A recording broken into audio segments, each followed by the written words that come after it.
আসসালামু আলাইকুম। প্রিয় দর্শক, অন্য মঞ্চের আলাপচারিতায় আপনাদের সকলকে আমন্ত্রণ জানাচ্ছি। প্রিয় দর্শক, বুকে হাত দিয়ে বলুন দেখি, বাংলাদেশে 12ই ফেব্রুয়ারির এই নির্বাচনী ফলের প্রত্যাশা কিংবা ফল এমন হবে এরকম ধারণা কি আপনি করতে পেরেছিলেন? আজ ফল প্রকাশের পর যদি কেউ বলেন যে তিনি এমনটা হবে ভেবেছিলেন, তবে তাকে পরম ঈশ্বর বা পরম মিথ্যেবাদী বলতেই পারেন।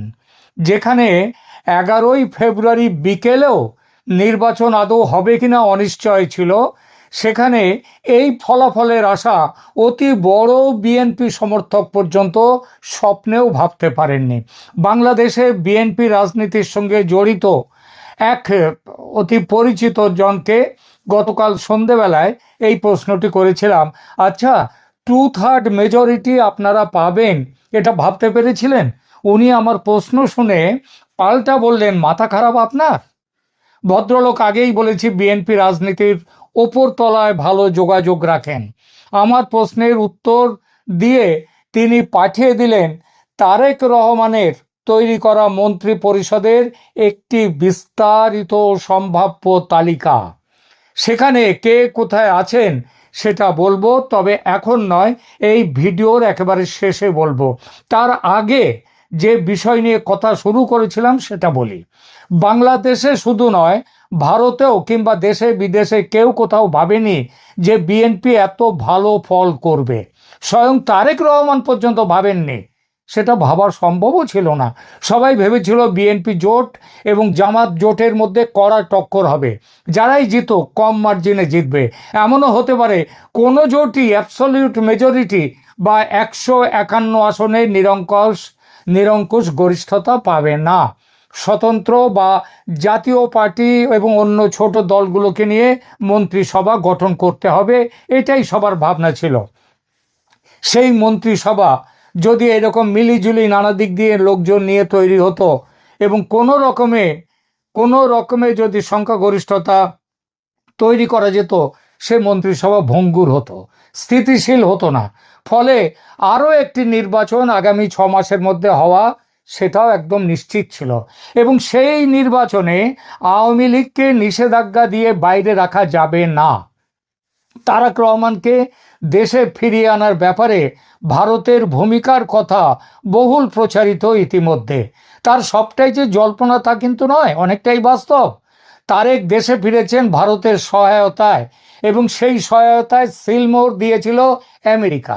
নইলে যে তারেক রহমান সোশ্যাল মিডিয়াতে পোস্ট দিয়ে লেখেন যে দেশে ফেরার সিদ্ধান্ত তার একার নয়, সেই একই তারেক রহমান আগের ওই পোস্টের কয়েকদিনের মধ্যে দেশে ফিরলেন কিভাবে?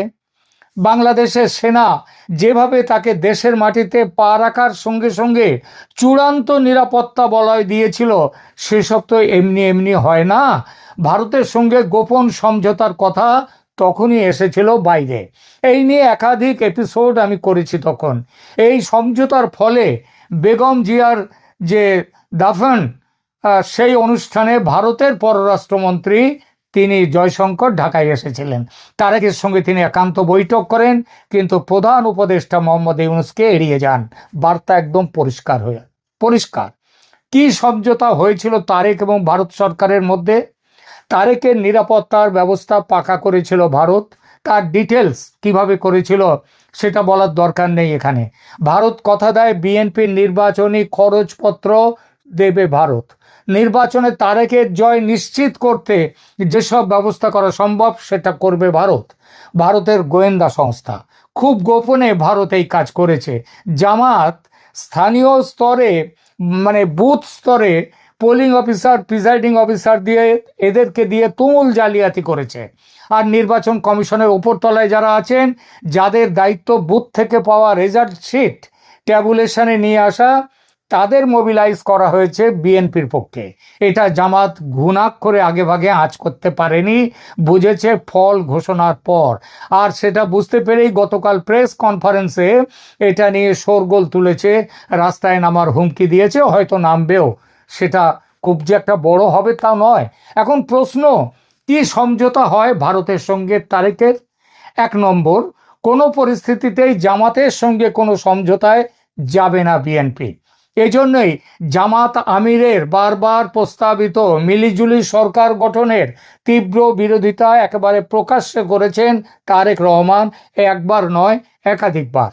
2, সাংসদের একটা ভদ্রগোছের সংখ্যাধিক্য যদি বিএনপি না পায়, অথচ পার্লামেন্টের সবচেয়ে বড় দল যদি বিএনপি হয়, এমন পরিস্থিতিতে বিএনপি যাতে সরকার গঠন করতে পারে জামাতকে ছাড়া, তার জন্যে যত সম্ভাব্য কূটনৈতিক ব্যবস্থা নেওয়া দরকার ভারত নেবে, তবে একটা শর্তে, দ্রুত সংসদ ভেঙে দিয়ে নতুন নির্বাচনের ব্যবস্থা করবেন তারেক রহমান। 3, আওয়ামী লীগের ওপর থেকে নিষেধাজ্ঞা প্রত্যাহার করা, অবৈধভাবে গঠিত ক্রাইম ট্রাইব্যুনাল বাতিল করা, যাতে শেখ হাসিনা দেশে ফিরতে পারেন, এই ব্যবস্থাটাও করবে তারেক রহমানের সরকার। এবং দেশের মূলধারার রাজনীতিতে আওয়ামী লীগ যাতে থাকতে পারে, সেই ব্যবস্থাটাও করবেন। সেনাবাহিনীর মধ্যে জামাত ও পাকিস্তানপন্থী কর্তাদের বিরুদ্ধে যারা আছেন তাদেরকে একজোট করা ও নির্বাচনে তাদের বিএনপির পক্ষে মোবিলাইজ করার কাজটি মূলত করেছে ভারতের গোয়েন্দা সংস্থা। ভারতের পরিকল্পনা যে সার্থক হয়েছে সেটা বলার অপেক্ষা রাখে না আজ, কিন্তু কখনো কখনো আশার চেয়ে প্রাপ্তি বেশি হলে সমস্যার সমাধান না হয়ে নতুন ধরনের নতুন সমস্যা এসে হাজির হয়, যেটাই হয়েছে বাংলাদেশে বিএনপির নির্বাচনী এই ভূমিধস জয়ের ফলে।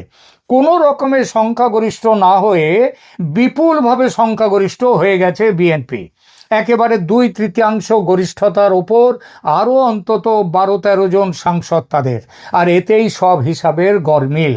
সব পরিকল্পনার সামনে এখন সবচেয়ে বড় দেয়াল হয়ে দাঁড়িয়েছে বিএনপির 2/3 সংখ্যাগরিষ্ঠতা।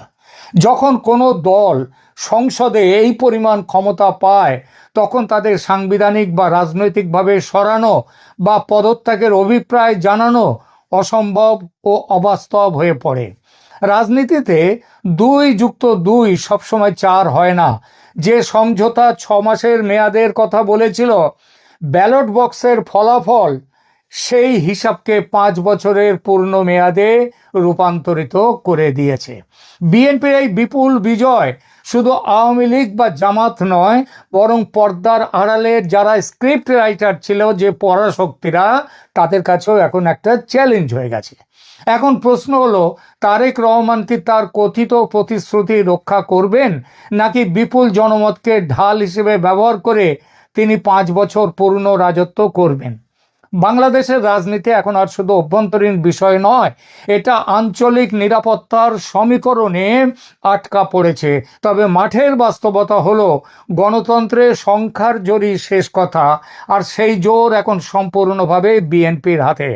রাজনীতির মাঠে সমীকরণ অনেক সময় টেবিলের পরিকল্পনার চেয়েও দ্রুত পাল্টে যায়। এক্ষেত্রে বিএনপির ল্যান্ডস্লাইড ভিক্টরি সেই পরিকল্পনার ধ্বংসকারী বা স্পয়লার হিসেবে কাজ করেছে। এখানে বাংলাদেশের বর্তমান প্রেক্ষাপট, পর্দার আড়ালের পরিকল্পনা বনাম ব্যালটের বাস্তবতায় একটু আর দুটো কথা বলি। বাংলাদেশের রাজনীতি এখন এমন এক মোড়ে দাঁড়িয়ে যেখানে আন্তর্জাতিক কূটনীতি এবং দেশীয় জনমতের মধ্যে এক বিশাল ব্যবধান তৈরি হয়েছে। বর্তমান পরিস্থিতি বিশ্লেষণে কয়েকটি বিষয় স্পষ্ট। 6 মাসের মধ্যে পুনরায় নির্বাচনের যে তথ্য শোনা যাচ্ছিল, তা বাস্তবায়নের একমাত্র পথ ছিল একটি রাজপথ কাঁপানো গণ অভ্যুত্থান কিংবা কোনো রকমে জোগাড় করা সংসদের মেজরিটি। কিন্তু বাস্তব চিত্র একেবারেই আলাদা। গত 18 মাসের শাসন আমল এবং জামাত এনসিপি জোটের যে ভাবমূর্তি সাধারণ মানুষের কাছে ভয়ঙ্করভাবে প্রশ্নবিদ্ধ। 2024-এর মতো স্বতঃস্ফূর্ত গণ আন্দোলন গড়ে তোলার নৈতিক ও রাজনৈতিক শক্তি এই মুহূর্তে তাদের নেই, জামাতের নেই, এনসিপির নেই। ওদিকে 2/3 সংখ্যাগরিষ্ঠতা পাওয়ার পর কোনো দলই স্বেচ্ছায় ক্ষমতা ছাড়বে না বা ছাড়ার কথা ভাববে না। এই বিপুল জনমত বিএনপিকে এক ধরনের রাজনৈতিক বর্ম দিয়েছে। তাহলে কি 6 মাসের মধ্যে নতুন করে ভোটের সম্ভাবনা একেবারেই নেই? একদম তাই। ভোট একটা হতে পারে, যদিও ক্ষীণতম সম্ভাবনা তার। সেটা ডাইলিউটেড, জল মেশানো জুলাই চার্টার নিয়ে না হওয়ার সম্ভাবনাই বেশি, তবু মুখ রক্ষার জন্য সামান্য হতেও পারে। লিখে নেওয়া যায় 12 ফেব্রুয়ারির হ্যাঁ বা না ভোট পুরোপুরি মূল্যহীন হয়ে গেছে এবং আরও যাবে। আর আওয়ামী লীগের ফিরে আসা, সেটাও কি বাতিল? না, সেটা বাস্তবায়িত হবে, তবে শীঘ্র নির্বাচনের সম্ভাবনা বাদ দিয়ে। এটা শেখ হাসিনাও বুঝেছেন, আর সে কারণেই শেখ হাসিনা দিল্লি থেকে 12 ফেব্রুয়ারির নির্বাচনকে লজ্জার নির্বাচন, অবৈধ নির্বাচন, জালিয়াতি বলেছেন। এটা তার জন্য কোনো আবেগ নয়, বরং রাজনৈতিক কৌশল। নিজের এবং আওয়ামী লীগের রাজনৈতিক প্রাসঙ্গিকতা টিকিয়ে রাখতে হলে এই নির্বাচনকে মেনে নেওয়া তার পক্ষে অসম্ভব। এটি মূলত একটি বার্গেনিং, যাতে ভবিষ্যতে দেশে ফেরার পথ সুগম করা যায়। জামাতের কাছ থেকে রাজনীতির স্পেস ফিরে পেতে পারে যাতে আওয়ামী লীগ নিজের ভোট ব্যাংক যাতে মজবুত করতে পারে। আওয়ামী লীগ বুঝে গেছে আগামী 5 বছর তাকে সংসদে নয়, তৃণমূল স্তর থেকে বিরোধী রাজনীতি করে তারপর লাইমলাইটে উঠে আসতে হবে। ভারতের মতো প্রভাবশালী প্রতিবেশী দেশ বা অন্যান্য আন্তর্জাতিক শক্তি নিশ্চিতভাবেই বিএনপির এই বিপুল জনসমর্থন বা গণজোয়ারের আঁচ পায়নি। তারা একটা ব্যালান্সড বা ভারসাম্যপূর্ণ সংসদ আশা করেছিল, যেখানে বিএনপিকে চাপে রাখা সহজ হতো, কিন্তু বিএনপির একক আধিপত্য এখন সব হিসাব পাল্টে দিয়েছে। এই পরিস্থিতিতে বেস্ট পসিবল সিনারিও তাহলে কি দাঁড়ালো? প্রথমত মামলা প্রত্যাহার ও প্রত্যাবর্তন, এটা শেখ হাসিনার বিরুদ্ধে থাকা মামলাগুলো প্রত্যাহার করা এবং তার দেশে ফেরার পরিবেশ তৈরি করা, আর এবং আওয়ামী লীগের ওপর থেকে নিষেধাজ্ঞা প্রত্যাহার করা। আওয়ামী লীগের পুনর্গঠন, সেটাও আছে। শেখ হাসিনা দেশে ফিরে একটি শক্তিশালী বিরোধী দল হিসেবে গণ আন্দোলন ও জনমত গঠনের কাজ শুরু করবেন। এটি গণতন্ত্রের ভারসাম্যের জন্য প্রয়োজন। এরপর বিএনপি সরকার তাদের 5 বছরের মেয়াদ পূর্ণ করবে, কারণ এই মুহূর্তে তাদের চ্যালেঞ্জ করার মতো কোনো শক্তি রাজপথে নেই। এরপর সাম্প্রদায়িক রাজনীতির নিয়ন্ত্রণ, আওয়ামী লীগের ফিরে আসা এবং বিএনপির মূলধারার রাজনীতি শক্তিশালী হওয়ার সমান্তরালে জামাতের সাম্প্রদায়িক প্রভাবকে সিস্টেমেটিক্যালি দুর্বল করার প্রক্রিয়া অব্যাহত রাখবে বিএনপি এবং আওয়ামী লীগ। এরা আলাদা আলাদাভাবে। রাজনীতি এখন আর 6 মাসের শর্টকাট পথে নেই, বরং এটি একটি দীর্ঘমেয়াদী প্রক্রিয়ার দিকে যাচ্ছে, যেখানে বিএনপি সরকার পরিচালনা করবে এবং আওয়ামী লীগ রাজপথে নিজের হারানো জমি পুনরুদ্ধারের চেষ্টা করবে। এর ফলে চরমপন্থী বা সাম্প্রদায়িক শক্তিগুলোর স্পেস সংকুচিত হয়ে যাবে। ক্ষমতা যখন ব্যালটের মাধ্যমে নিরঙ্কুশ হয়, তখন পর্দার আড়ালের সমঝোতাগুলো মাঠে কার্যকর প্রায় অসম্ভব হয়ে পড়ে। যে কথাটি প্রথমে পরে বলবো বলে রেখে দিয়েছি, এবার সেই কথাটা বলবো, একেবারে স্কুপ নিউজ। বিএনপির পুরো মন্ত্রিসভার সম্ভাব্য তালিকাটি এসেছে আমার হাতে। সম্ভাব্য সরকার যে তৈরি হবে তার কাঠামোটা রাষ্ট্রপতি দিয়ে শুরু করা উচিত, কিন্তু এটা নিয়ে আমি শেষে বলবো। স্পিকার হচ্ছেন অ্যাডভোকেট জয়নাল আবেদিন অথবা অ্যাডভোকেট নিতাই রায়চৌধুরী, এই দুজনের একজন। প্রধানমন্ত্রী হবেন এবং প্রতিরক্ষা মন্ত্রণালয় থাকবে তারেক রহমান সাহেবের হাতে। স্থানীয় সরকার, পল্লী উন্নয়ন ও সমবায় মন্ত্রণালয় পাবেন মির্জা ফখরুল ইসলাম আলমগীর।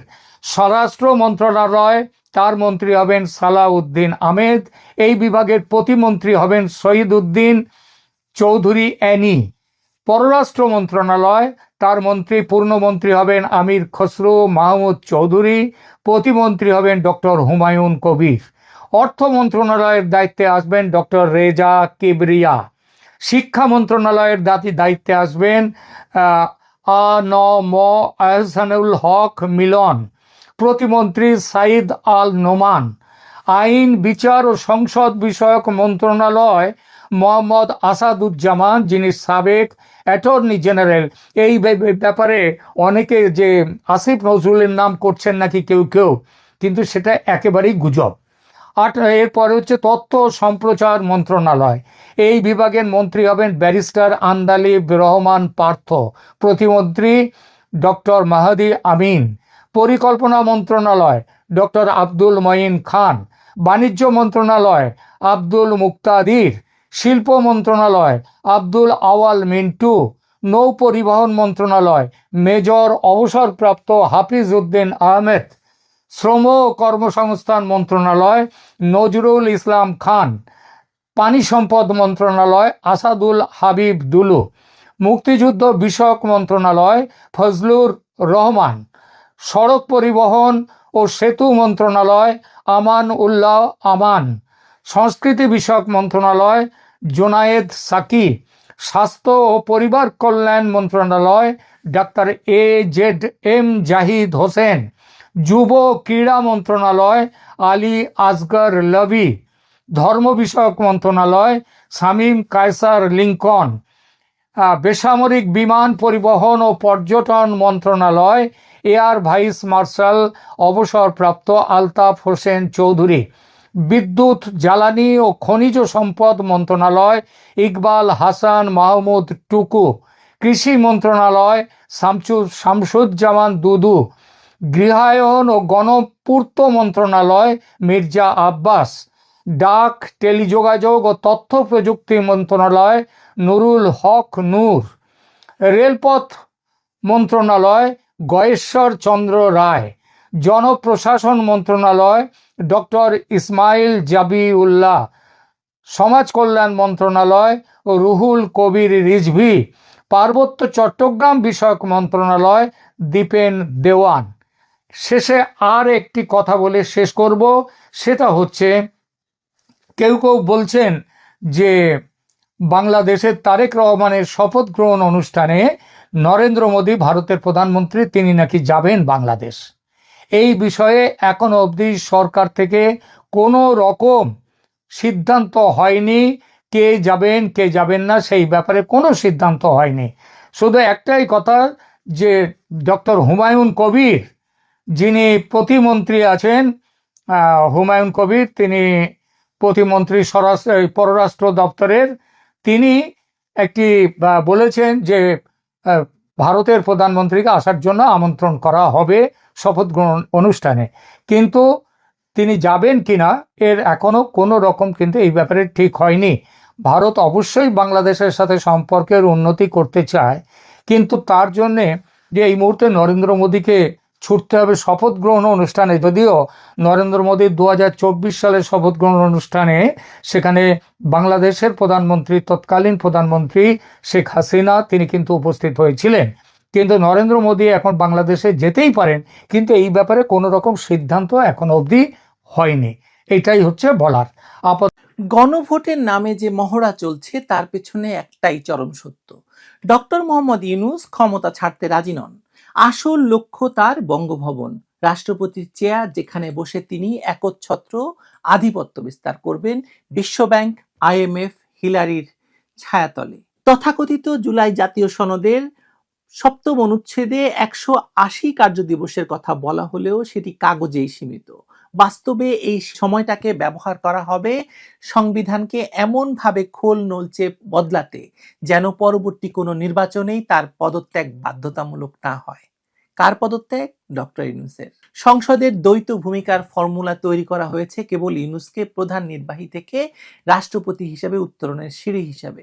জনপ্রতিনিধিরা সংসদ সদস্য হবেন আর তিনি থাকবেন প্রধান উপদেষ্টা বা সংবিধান সংস্কারের প্রধান হিসেবে, যার ফলে প্রধানমন্ত্রীর পদটি হয়ে যাবে ফাঁপা একটা আলংকারিক পদ। রাষ্ট্রপতির পদটি কার্যকর হবে আর সেই কার্যকর রাষ্ট্রপতি হবেন ডক্টর ইউনূস নিজেই।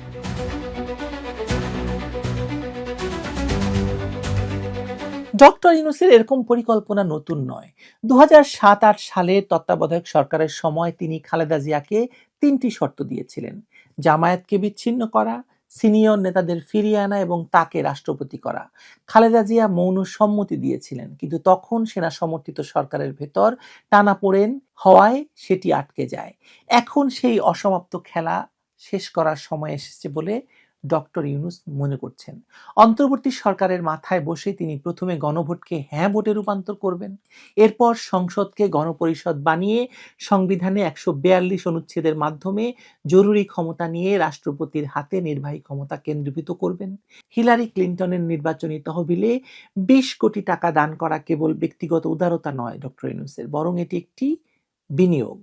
হিলারি জিতলে ইউনূসকে বাংলাদেশের রাষ্ট্রপতি হিসেবে স্বীকৃতি দেওয়া হতো এবং ওয়াশিংটন ঢাকা অক্ষে একটি নরম প্রোটেক্টরেট গড়ে তোলা হতো, যার মাথায় থাকতেন ইউনূস। ক্লিন্টন ফাউন্ডেশনের অর্থ ঢেলে তিনি আসলে নিজের ভবিষ্যৎ রাজনৈতিক বীমা করেছিলেন। আন্তর্জাতিক মহলে তার নোবেল ব্র্যান্ড ব্যবহার করে ভারত, চীন, মার্কিন ত্রিমুখী সমীকরণে তাকে নিরপেক্ষ মুখ হিসাবে উপস্থাপন করা হয়েছিল, যাতে দেশের ভেতরে কোনো বড় শক্তির বিরুদ্ধে সরাসরি অবস্থান না নিয়ে তিনি সবার কাছেই গ্রহণযোগ্য থাকেন। সংবিধান বিশেষজ্ঞ শাহদিন মালিক যেটিকে অনিশ্চয়তা বলছেন, সেটি আসলে ইউনূসের পরিকল্পিত অনিশ্চয়তা। যতদিন সংবিধান সংস্কার চলবে ততদিন তিনি ক্ষমতায় থাকবেন, সংস্কার শেষ হলে তিনি রাষ্ট্রপতি হবেন।